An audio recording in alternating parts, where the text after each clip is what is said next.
Pemirsa, polisi telah menetapkan status anak di bawah umur 18 tahun yang membunuh ayah dan neneknya sebagai tersangka.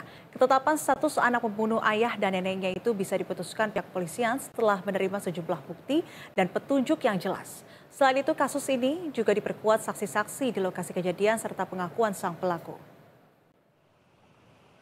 Keterangan tersebut disampaikan langsung oleh Kasih Humas Polres Metro Jakarta Selatan AKP Nurmadewi.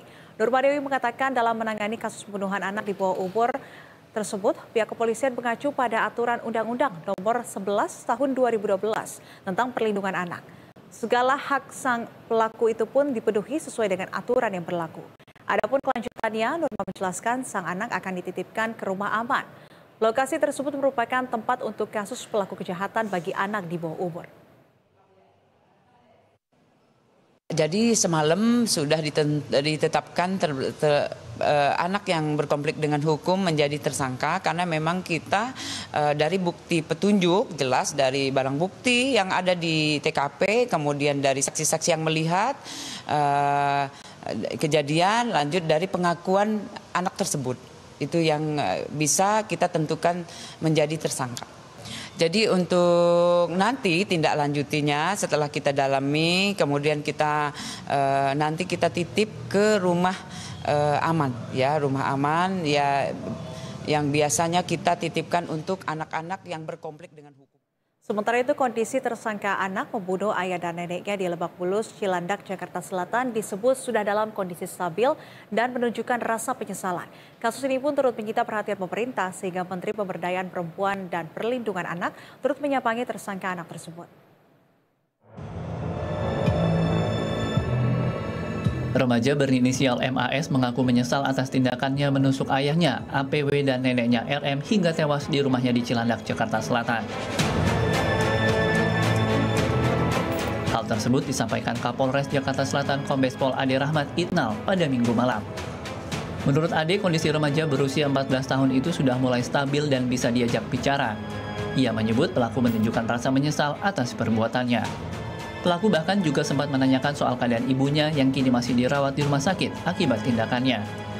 Meski begitu, Kombes Pol Ade Rahmat mengatakan pelaku masih belum bisa ditanya terkait alasan atau motif melakukan perbuatan keji tersebut. Yang bersangkutan juga sangat sedih, menunjukkan rasa penyesalan yang sangat mendalam. Ada yang bilang? Ya, dia sendiri mempertanyakan bagaimana kondisi ibunya, ya dia sangat menyesal dengan kejadian ini. Sementara itu, kasus pembunuhan ayah dan nenek yang dilakukan MAS ini turut menyita perhatian pemerintah. Menteri Pemberdayaan Perempuan dan Perlindungan Anak Arifatul Khoiri Fauzi pada Minggu siang mendatangi Polres Jakarta Selatan untuk mengecek kondisi dan memastikan hak pelaku sebagai anak di bawah umur terpenuhi. Arifah mengaku sedih dan prihatin dengan peristiwa yang terjadi. Dia mengatakan MAS adalah seorang anak yang baik. Meski begitu, dia tidak mengetahui apa yang menjadikan MAS melakukan tindakan tersebut.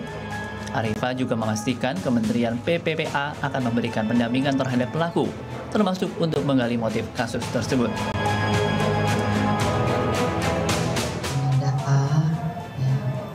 Pastinya dia sekarang dalam kondisi yang belum bisa ditanya lebih jauh, karena kami juga menjaga secara psikologis untuk tidak bertanya kepada hal-hal yang mengingatkan kembali gitu, karena itu ada petugasnya atau ada ahlinya untuk bisa memperdalam apa yang sesungguhnya terjadi gitu.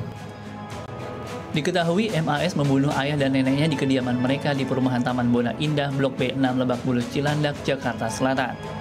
Pelaku diduga membunuh ayah dan nenek menggunakan senjata tajam jenis pisau. Tak hanya ayah dan nenek, remaja tersebut juga menusuk ibunya. Meski demikian, sang ibu berhasil selamat dalam kondisi luka berat dan saat ini masih menjalani perawatan di rumah sakit. Tim Liputan, BTV.